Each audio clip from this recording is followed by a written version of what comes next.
amashimwe no guhimbaza turashobora kandi kubandanya kuririmbira icubahiro c'umwami n'umwami wacu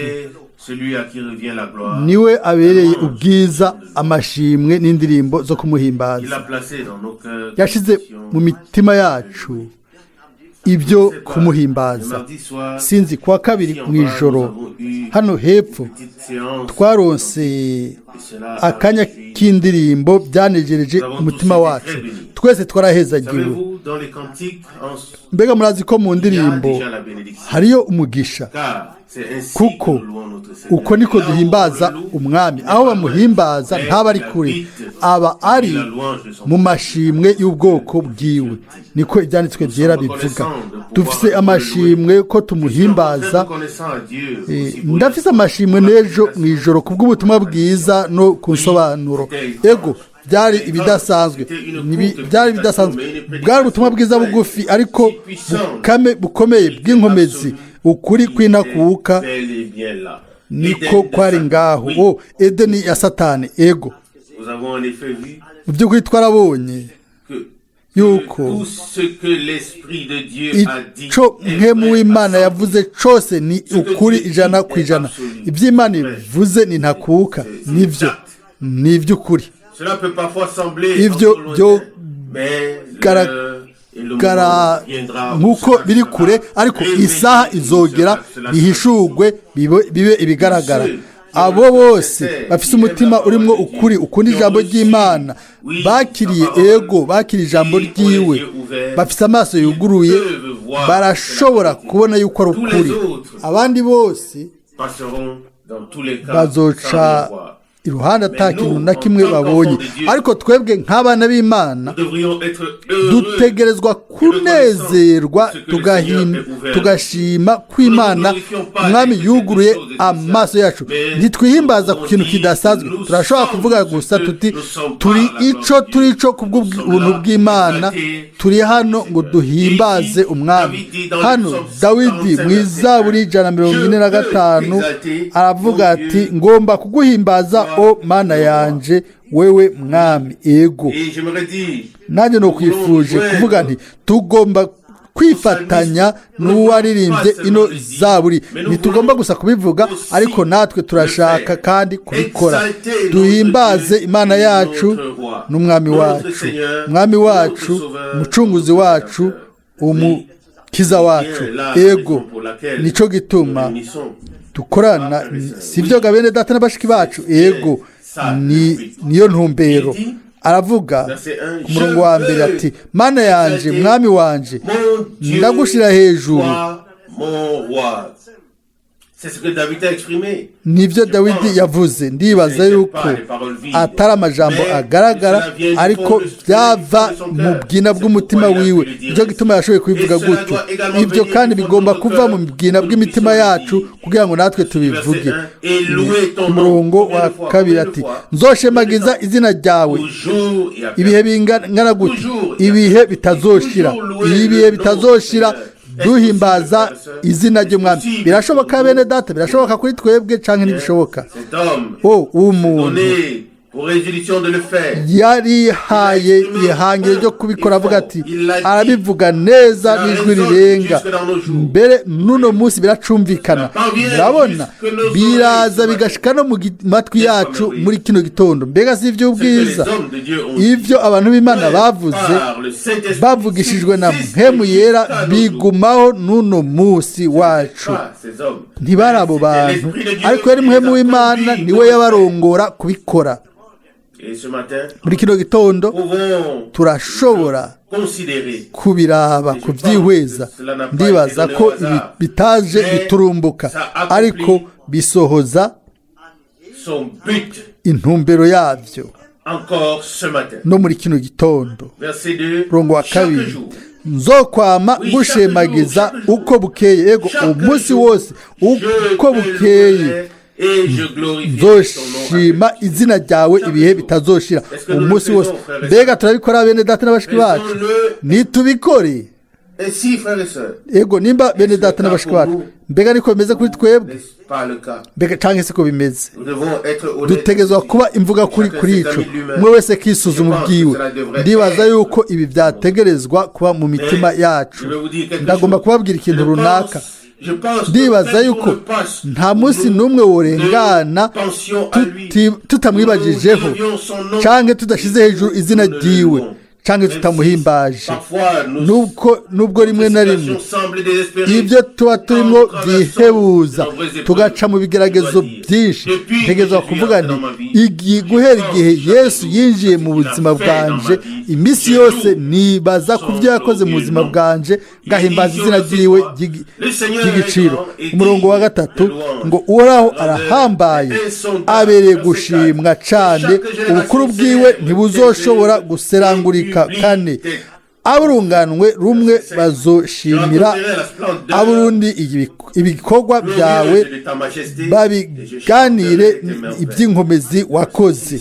5 nzovuga ubwiza bw'igitinyiro cy'icubahiro cawe nzoririmba ibikorwa bitangaje wakoze. 6 abantu bazovuga inkomezi z'ibikorwa byawe biteye ubwoba nanje nzomenyekanisha ubukuru bwawe. Bazokwibukiriza ukugira neza kwawe kwishi baririmbe ukugoroka kwawe.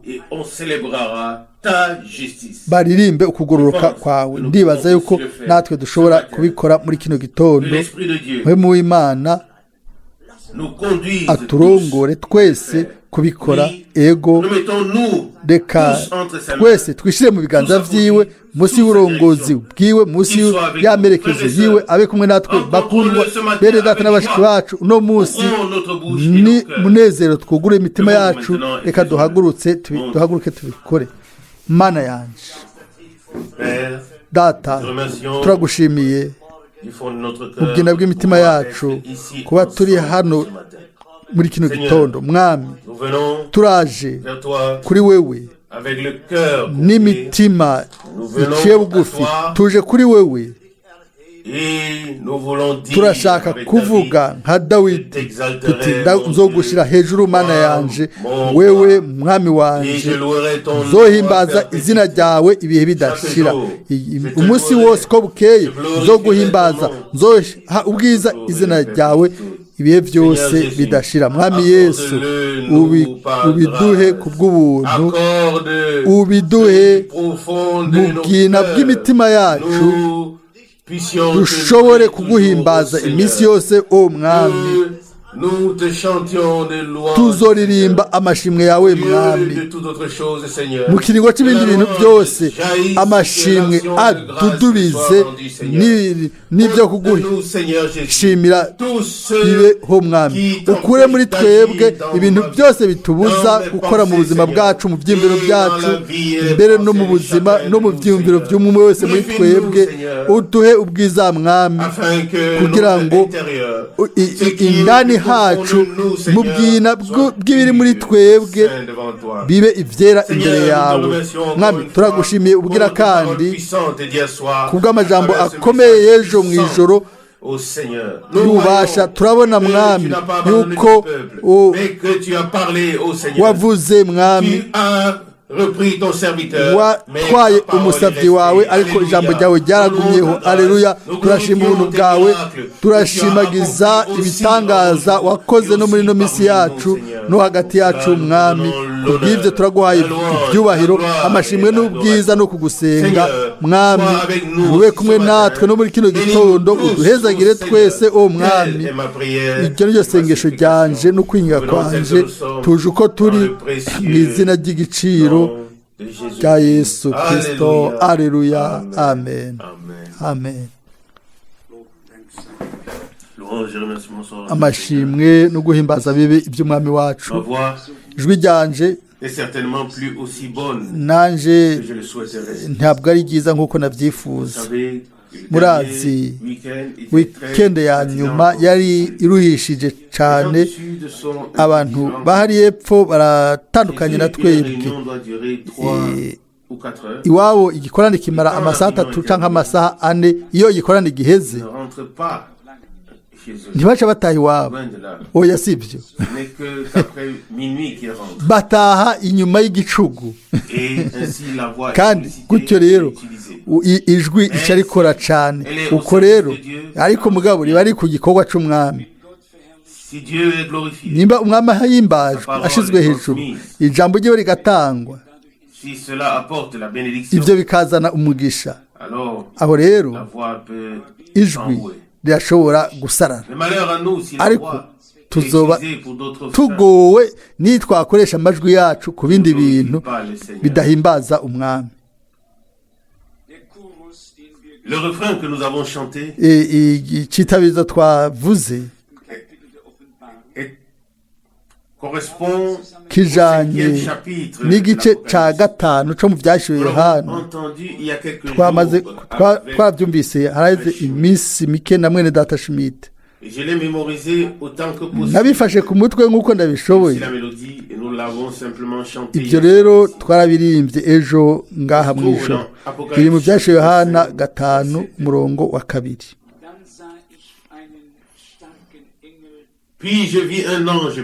Mbona umumarayika w'inkomezi nyinshi asemereza ijwi rirenga ati ninde bibereye ko azingurura kirya gitabo ngo amene ikimatanije. Ni ikibazo ngo ninde abereye, ninde bibereye ko azingurura kirya gitabo ngo amene ibikimatanije. Umurongo wa 3. Ntihagira uwo mu ijuru canke uwo ku isi canke uw'ikuzimu ashobora kuzingurura ico gitabo canke kukiraba. Umurongo wa 4. Nanje ndizwa cane nuko hatabonetse ubereye kuzingurura ico gitabo canke kukiraba. Wabaye mwimenyerezo wa Yohana ku kizinga ca Patmos. Yarazi igituma yari yajanywe hariya mu kuvuga kubw'ijambo ry'Imana kandi no kubwo intahe ya Yesu. Igitabo cyari cugaye, nta muntu n'umwe yarabera kucakira ngo acugurure ngo akirabe. Acararira cane, arira n'ijwi rirenga. Sinzi ko nimba murumva umuntu ariko ararira n'ijwi rirenga. N'umusonga w'imbere cane ukomeye ubatabura ku buryo atakindi kintu na kimwe ushobora kuba wokora, ntube ugifise ibyizigiro na bimwe. Niko byari bimeze kuri Yohana. Hanyuma haravugwa ku murongo wa 5, umwe muri ba bakuru arambarira ati ntaco urira. Amina. Ateye intambwe yo mu muryango wa Yuda, umunago wo ku gishitsi ca Dawidi yaranesheje ngo azingurure igitabo amene ibikimatanije ndwi. Amen. Bega inyene cyabaye igihe ciza, ni mu gihe umwe mu batama yaza kuri we aramubwira ati nturire. Yari afise inyishu y'ico kibazo. Ntiyavuze ngo nturire gusa, aravuga ati ni nk'ubuhanuzi. Umurongo wa 5 ati intambwe yo mu muryango wa Yuda, umunago wo mu gishitsi ca Dawidi yaranesheje ngo azingurure igitabo amene ikibimatanije indwi. Amarira ya Yohana acara arahagarara, umunezero mwinshi uza mu mutima wiwe. Turazi ibikurikira muri izi nkuru, ariko hama haravugwa guhera ku murongo wa 12. Bavuga n'ijwi rirenga bati umwagazi yishwe abereye guhabwa ububasha n'ubutunzi n'ubwenge n'ubushobozi n'icubahiro no guhimbazwa n'umugisha.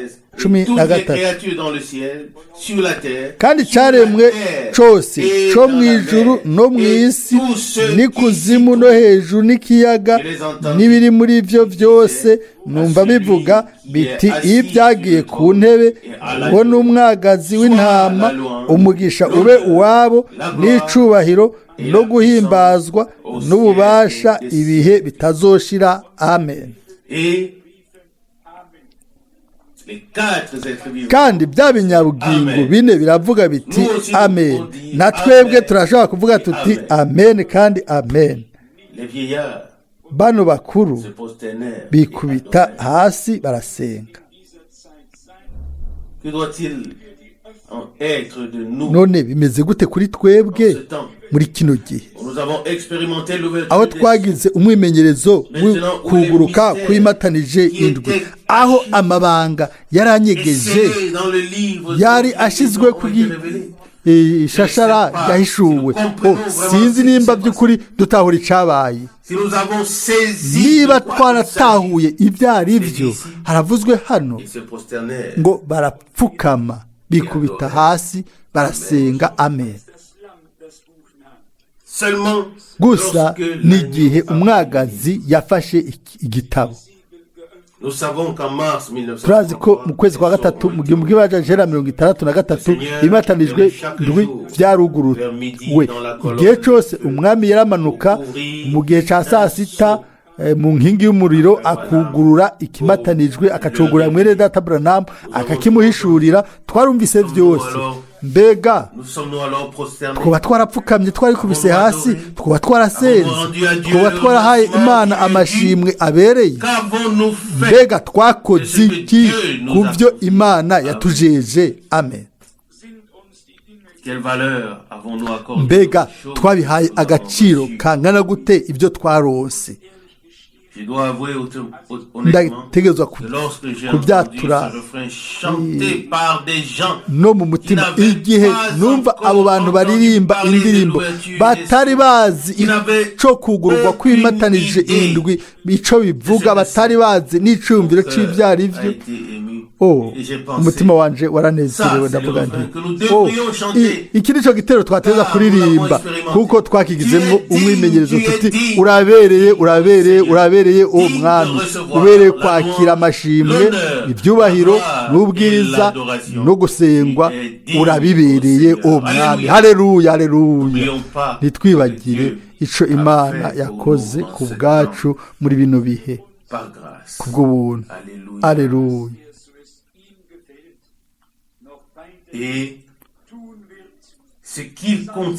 n'ibyo abandanya gukora nk'uko bimuhimbara kugira ngo yemeze ijambo ryiwe, asohoze amasezerano, ashimagize izina ryiwe. ngo nindabereye kugurura igitabo ngo yugurure kwakira igitabo ngo yugurure ibimatanije. nta n'umwe mu ijuru nta n'umwe ku isi. hariho benshi beza, hariho abantu Imana ataco yagiriza, ariko nta n'umwe mu ijuru nta n'umwe ku isi nta n'umwe ni kuzimu yarabereye. Yohana ararira n'ijwi rirenga, ararira ababaye.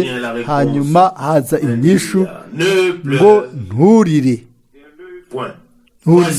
ehe intambwe yo mu muryango wa Yuda, umunago wo mu gishitsi ca Dawidi yaranesheje ngo yugurure igitabo n'ibimatanije indwi. Mwene Data Branham aravuga ati n'igitabo ni igitabo cyo gucungura, kandi umucunguzi yafashe icyo gitabo ngo maze ahishurire abacunguwe icyo afise cyo kubabwira. ibyo byabaye muri kino gihe cawe nanje, ni ku bwawe, ni ku bwanje, ni ku bw'ubwoko bw'Imana. rero nturire, yaranesheje, yarafashe igitabo aracugurura. amen. haravuzwe hano ku murongo wa 6, mbona hagati ya ntebe na bya binyabugingo bine no hagati y'aba bakuru umwagazi w'intama ahagaze asa n'uwishwe, La chose était toute fraîche. ikintu niho cyari kikiba, niho byari bikiba Les yeux. imbere Il n'a y'amaso. pas vu l'agneau Ntiyabonye umwagazi comme s'il avait été immolé à nk'uko un moment passé. wishwe Il voyait kera. l'agneau devant lui. Yabonye le umwagazi crucifié, imbere comme yiwe s'il venait nk'uko ariho d'être voué à la bari bakimubamba ku musaraba. Pour nous, les choses sont parfois si lointaines. Kuri twebwe ibintu umenga biri kure cyane, ariko wewe yabonye umwami Devant ses yeux, imbere comme y'amaso ye, s'il nk'uko avait regardé comment il le clouait yabonye à la croix. ingene bamubamba ku musaraba Un agneau bakamucumita comme s'il mu venait rubavu, d'être immolé. umwagazi nk'uko bari bahejeje kumubamba hano ku murongo w'umunani. Quand il eut pris le livre, Amaze kwabira ico gitabo, les 4 êtres bya vivants binyabugingo bine et les 24 n'ababakuru vieillards 24 baca bikubita imbere y'uwo mwagazi, chacun d'eux bafise inanga bose et des coupes d'or n'inzavya remplies d'encens. z'izahabu zuzuye Sont les prières imibavu des saints. niyo gusenga kwabera Et icenda. chantaient un cantique nouveau, Baririmba indirimbo sha disant, bati tu es digne birakubereye de prendre le livre kwabira igitabo et d'en ouvrir no kumena le sceau. ibikimatanije, kuko wishwe waremeye kwicwa Et tu as racheté ugacungurira pour Dieu, par ton Imana sang, abo mu miryango les hommes yose de toutes no mu tribus, ndimi zose de toutes no mu moko langues, yose no mu de mahanga yose, peuple, ubacunguje et de toutes amaraso yawe. Amen. et tu as fait d'eux un royaume et des Ukabahindura sacrificateurs ubwami pour notre bw'Imana Dieu, et ils yacu régneront no sur kuba la terre. abaherezi Alléluia. bayo, kandi bazoba abami mu isi. N'est-ce pas Aleluya. là une parole? Mbega iri si ijambo ry'ubwiza. Les 24 vieillards, Babatama les mirongo 4 ibiri êtres vivants, na bane se prosternèrent bya devant binyabugingo bine l'agneau au byikubita moment imbere y'umwagazi mu gihe yari yakiriye igitabo kugira ngo ouvrir les yugurure ibimatanijwe. Ils avaient des arcs Bari bafise inanga, ou des accessoires, bari bafise ou des n'ivyotezo, accessoires et des bari arcs. bafise n'ivyotezo by'izahabu. Une chose était la Ariko chose principale, hari ikintu essentielle. ca ngombwa, ugusenga baha umwagazi. Ntaco bitwaye ibikoresho dukoresha, igihambaye n'ugusenga wa wundi yemeye kubambwa, kwicwa, yamenye amaraso yiwe, wenyene niwe wabereye La propriété, gusaba ibyo afitiye uburenganzira yacunguye, kandi akihishura, akishurira abiwe, de leur révéler sa volonté et kubahishurira sa parole. ukugomba kwiwe n'ijambo ryiwe. Et à lui revient la louange. Amashimwe Il est n'ayiwe. écrit, tous Haranditswe ceux qui sont dans les ngo cieux et sur la ibiri terre, mu ijuru no ku isi, toute la création, ibyaremwe s'est byose jointe byaciye à cette byifatanya louange. n'ayo Tout mashimwe, genou fléchira, et ngo toute langue amavi yose azopfukama, confessera que Jésus indimi Christ zose zizokwatura ko Yesu Kristo le Seigneur. ari umwami. Que Dieu nous bénisse, Imana transforme iduhezagire, nos pleurs, ihindure amarira yacu misère, n'ubukene notre bwacu détresse, n'akaga en kacu, une véritable mu adoration inspirée gusenga par l'Esprit, k'ukuri qui puisse guhumetswe être na déposée mpwemu yera, dans gushobora l'ascension de l'autel, guterekwa présentée mu bikombe au trône by'izahabu de Dieu. kugira ngo bishike Amen. ku ntebe Dans la y'Imana. présence de Dieu. Amen. Mu nyonga Nous pouvons y'Imana le remercier turashobora pour kumushimira ce qu'il a fait. kubw'ibyo yakoze, Car kuko témoignons, dushinga intahe, confessons, turatura Dieu yuko a Imana fait de grandes choses yakoze ibihambaye kuri twese par grâce. À kubw'ubuntu. lui soit la gloire. Nahabwe ubwiza. Amen. Amen. Amen. Amen. Je pense que nous pouvons ndibaza déjà ko dushobora adorer, et nous allons le gusenga, faire tout de turaza suite. kubikora buno nyene. Personnellement, Ubwanje ces paroles m'ont aya beaucoup majambo yankoze ko cane. touché. Vous savez, Murazi personne nta muntu n'umwe au ciel mu ijuru n'aurait osé yari gushobora s'arroger kubahuka le droit de ngo dire yihe uburenganzira je suis digne. bwo kuvuga ngo jewe ndabereye.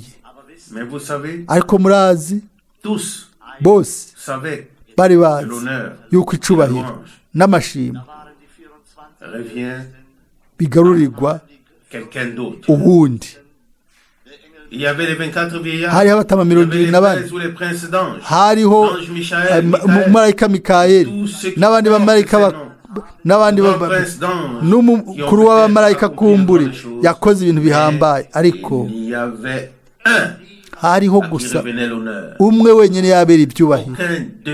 Nta n'umwe mu bandi yashoboye kuri ubwo burenganzira ngo yihagire icyo ari cyo cyose canke ngo yishire imbere, yite imbere.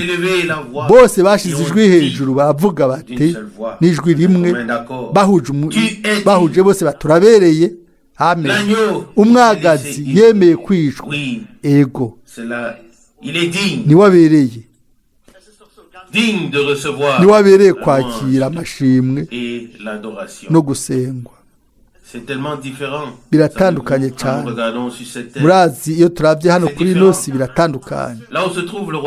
Ahari ubwami bwa Satani, umwe wese agomba kwiha icubahiro, agomba kwihagira icubahiro. Siko bimeze bose. Bitangura kuri muto. Umwe wese aragomba kwerekana ko ari icyo amaze, aragomba kuronka ibyubahiro byiwe. Ariko hano mu ijuru turabona itandukaniro rinini. Nta muntu n'umwe yari hajya kugira ngo avuge ngo je ndashobora gukora neza, ngo nanjye ndabereye. Turavye mu misi yacu, mu bihe byacu, turabona imigwi yose, umwe wese aravuga ati nijewe nkora neza. Umwe wese arashobora aribaza ngo nijewe nkora neza gusumba abandi. Baragwana bakanigana, yego bagaharira, kuko umwe wese muri bo avuga ati nanjye hari ico maze. Ariko indani mubwina yaba bamenya yuko ari abakene b'abapfu. Murazi mbere n'abakuru b'abamarayika bahambaye nta na kimwe bavuze cyarico, na twebwe ubwacu nta na kimwe twoshobora kugira kuvuga. Turazi ubereye ibyubahiro, turazi ubereye amashimwe. Ndamaze kubivuga ku ntango, mu ntangamarara. Iyo ndirimbo yankoze ko ejo twarahezagiwe cyane. Sinzi ingene byari bimeze kuri mwebwe, ingene mwabyumvise. Bene data, mpemu Imana yari hano mu gihe twaririmba. Mbere ntituzi neza amajambo yari meza, byari byiza cyane, byari by'agahore. Sinzi ingene mwiyumvise mwebwe mwariko murumviriza. Kumbure mpemu nawe nyene yari hajya n'ivyo amashimwe no guhimbaza ibi by'Imana yacu. Ego niwe abereye ibyubahiro no guhimbazwa. Amen. Murazi ibyo ari byo? Cyumviro canjemo dutegezwa kwegera hano imbere tugahirimbira hamwe bene data n'abashiki bacu, hanyuma duhe ibyubahiro Imana yacu mu bwira bw'imitima yacu, tuyisenge, kuko nta n'umwe wundi kiretse we abereye kwakira amashimwe no gusenga no guhimbazwa. Niwakire amashimwe yawe, o Mana Mwami, nta n'umwe wundi abereye. Wewe niwe ubereye mu ijuru, mu isi, no kwakira amashimwe no gusengwa, kuko turazi ko iminsi iraje, isaha iraje, aho uzoza mu bubasha bwawe, aho uzofata byose mu biganza byawe, aho uzoca urubanza Mwami ku rupfu n'ikuzimu no kuri wa mubi rwamurwanize, o Mwami, kuko waramunesheje. Haleluya. Turahimbaza ububasha bwawe, turahimbaza ubwiza bwawe, turagomba kugukurikira. Haleluya. Turagubwiza. Haleluya. Niwe wenyene. Haleluya. Mu bwina bw'imitima yacu nta kintu nokora kiretse kuguhimbaza no gusheheza izina ryawe, Mwami Yesu Kristo. Gumane n'abawe Mwami, kugira ngo tugume dushikamye muri bihe by'ibigeragezo turiko turacamwo muri kino gihe. Ariko Mwami, turamure amaso kuri wewe. Niwe nkomezi zacu, niwe guhumurizwa kwacu, niwe mutabazi wacu. Haleluya. Himbazwe izina ryawe, o bwiza. Amashimwe no gusengwa ni ibyawe Mana nzima, mu izina rya Yesu. Haleluya. Amen. Amen.